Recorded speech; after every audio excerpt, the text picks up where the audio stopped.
मित्रांनो, सरकारचं सोन्याचं अंड देणारी कोंबडी म्हणजे शेतकरी.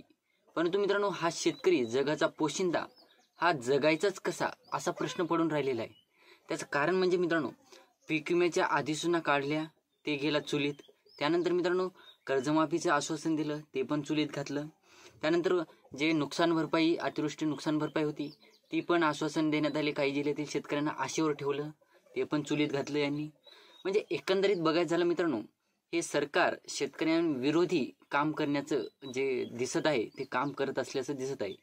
म्हणजे मित्रांनो, एकंदरीत बघायचं झालं तर राज्यात सरकार जे शेतकऱ्यांना आश्वासनांचा पाऊस पाडतोय, तर तेच सरकार आता शेतकऱ्यांचे जे आश्वासने दिलेले पाळायचं हे काम करत नाही.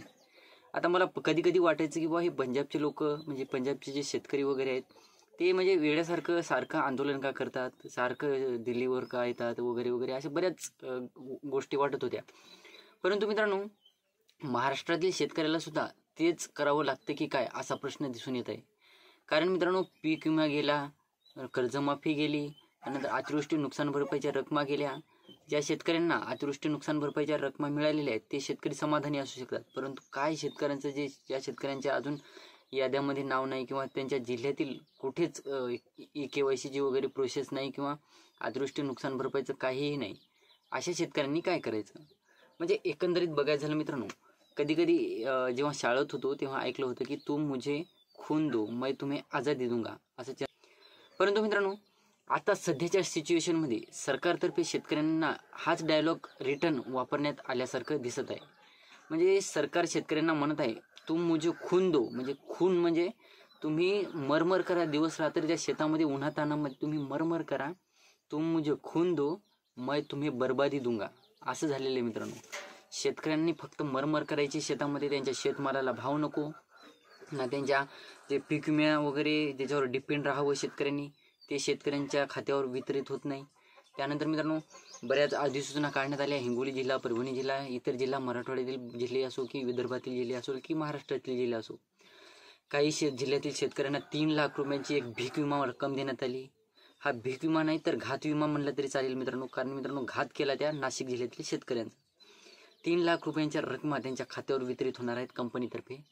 म्हणजे हे एकंदरीत बघायचं झालं तर ते शेतकऱ्यांच्या खात्यावर या रकमा वितरित करायचं सरकारला सुद्धा लाज वाटायला पाहिजे होती की 3 लाख रुपयाचा पीक विमा हा शेतकऱ्यांना कसा काय आम्ही मंजूर करायला पाहिजे.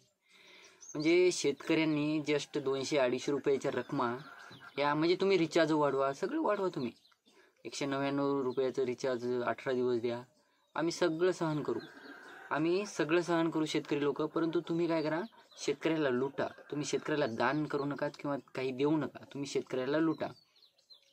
काल परवाचीच नाशिक जिल्ह्यातली गोष्ट, ती सटाणा तालुक्यात मला वाटते कृषी मंत्री माणिकराव कोकाटे सर्वेसाठी आले होते, पाहणी करण्यासाठी आले होते. त्यांनी तिथे सुद्धा शेतकऱ्याची अवकात काढली.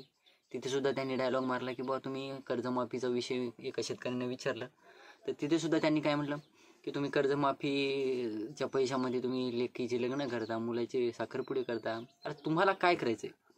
तुम्ही तुमचं काम करा. तुम्हाला स्वतःच्या घरातल्या जे खिशातले पैसे द्यायचे नाही ना. तुम्हाला 1-1, 1.5 लाख रुपये पेमेंट असते. तुम्ही जे कर्मचारी लोक, मंत्री लोक असतात, तुम्हाला 2-2, 2.5 लाख रुपये पेमेंट असते. आम्ही तेव्हा असंच म्हणायचं का की तुम्ही या पेमेंटमध्ये तुमच्या म्हणजे शेतकऱ्याचं जे टॅक्स वगैरे लावून किंवा इतर गोष्टीमध्ये टॅक्स वगैरे लावून तुम्ही तुमच्या लेकीबाळीचे लग्न करता, साखरपुडी करता, आम्ही शेतकऱ्यांनी सुद्धा असंच म्हणायचं का? म्हणजे एकंदरीत बघायचं झालं तर तुमच्या खिशातून तुम्ही पैसे देत नाहीत, मग तुम्ही असं म्हणायला नाही पाहिजे की तुम्ही लेकीबाळीचे लग्न करा. म्हणजे आमचे लेकीबाळी वाऱ्यावर सोडलेले आहेत का आम्ही, जे आम्ही लग्न वगैरे नाही करायचे त्यांचे? म्हणजे त्यांना काही करायचं नव्हतं, त्यांना फक्त सर्वे वगैरे एक निमित्त होतं. त्यांना फक्त शेतकऱ्यांना टोमणे मारायचे होते आणि डिवचायचं होतं शेतकरी. तेच झाले मित्रांनो. बघायचं झालं तर नांदेड, हिंगोली, परभणी, त्यानंतर काही जिल्ह्यातील शेतकरी, इतर आता बीड जिल्ह्यातील शेतकरी असो, धाराशिव जिल्ह्यातील शेतकरी असो, हे पीक विम्याच्या प्रतीक्षेत आहेत. त्यानंतर मला ते फार वाईट वाटत आहे ते यवतमाळ जिल्ह्यातील आणि लातूर जिल्ह्यातील शेतकऱ्यांचं. त्यांना पीक विमा दिला, परंतु काय ते पीक विमा काही शेतकऱ्यांना वाटपच झाला नाही. काही शेतकऱ्यांचा जे क्लेम अवेटेड दाखवत आहे. म्हणजे होणार काय आता मित्रांनो, ज्या शेतकऱ्यांच्या खात्यावर ही 4-4, 5-5 हजार या लोकांनी टाकले, मग त्या शेतकऱ्यांच्या खात्यावर आता काही शेतकरी म्हणत आहेत आम्ही वैयक्तिक क्लेम 2 वेळेस केला किंवा मला अगोदर थोडी रक्कम आली, यानंतर मला वाढवून मिळणार का, हे शेतकरी आशेवर आहेत की पीक विमा मिळेल आणि काहीतरी त्या पीक विम्याच्या रकमेमध्ये होईल. परंतु सरकारतर्फे फक्त आश्वासनांचा पाऊस पाडला जातोय. 2 दिवसात पीक विमा वाटप होईल, 3 दिवसात पीक विमा वाटप होईल, 1 एप्रिलपर्यंत पीक विमा वाटप होईल, येत्या आठवड्यात पीक विमा वाटप होईल. आठवडा गेला याचा, सगळंच गेलं. त्यानंतर मित्रांनो मोठमोठे GR काढण्यात आले.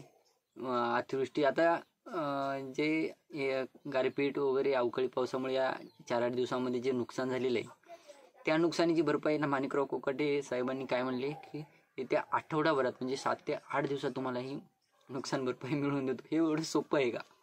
म्हणजे हे फक्त ते काय बोलाचा भात आणि फुलाची कडी म्हणल्यासारखं झालं आहे.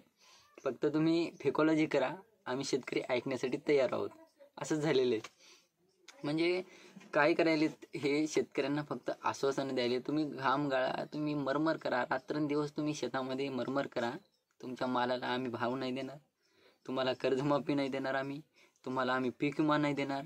म्हणजे एकंदरीत हे शेतकऱ्यांवर हसत आहेत, शेतकऱ्यांचा मजाक उडवत आहेत.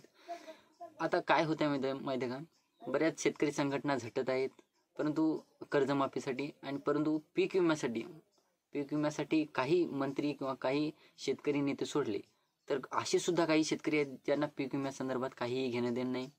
कुणी काही व्हिडिओ वगैरे बनवायचा प्रयत्न केला त्याबद्दल की त्यांना मागे खेचायचा प्रयत्न करत आहेत ते लोक.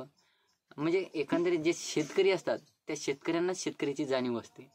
जे एक आदर शेतकरी असतात, जे जॉब पण करतात आणि इकडं जसा वेळ भेटला, पावला वेळ जेवढा भेटला तेवढं शेतामध्ये काम करतात, त्या लोकांना काहीही किंमत नसते. कर्जमाफी हो की पीक विमा मिळो यांना काही घेणं नसते. उलट हे लोक काय करतात, शेतकऱ्यांच्या बाजूने बोलत नाहीत, उलट शेतकऱ्यांचा मजाक उडवत असतात. असंच होतं मित्रांनो. काही शेतकरी काय करतात, नोकरी सोडतात आणि शेतामध्ये काम करतात. परंतु मित्रांनो त्या शेतकऱ्यांचं किती अवघड आहे, जे गव्हर्नमेंट जॉब सोडून शेतामध्ये येतात आणि त्या शेतकऱ्यांना अशा जे पीक विम्याच्या आशेवर राहावं लागतं किंवा असं इतर काही गोष्टींवर अवलंबून राहावं लागतं. म्हणजे शेतकऱ्यांना एक म्हणजे जे मी आता जे म्हणलं, तुम मुझे खून दो मैं तुम्हें बर्बादी दूंगा, असं या सरकारचं झालेलं आहे. सरकार शेतकऱ्यांच्या हितासाठी तर झटलेलं आपल्याला आतापर्यंत कुठं दिसलेलं नाही.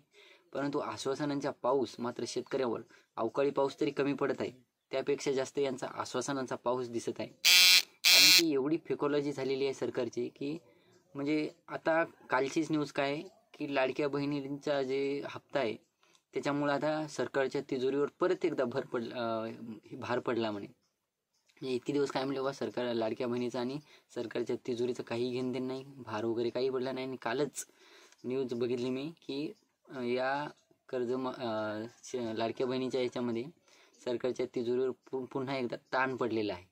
म्हणजे आता तुम्ही पीक विमा पुन्हा एकदा ठप्प करा.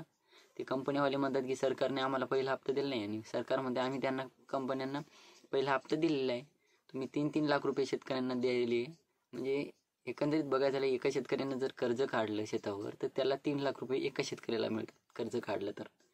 आणि तुम्ही एक पूर्ण जिल्ह्यातील शेतकऱ्यांना तुम्ही 3 लाख रुपयांचा पीक विमा मंजूर केला आहे.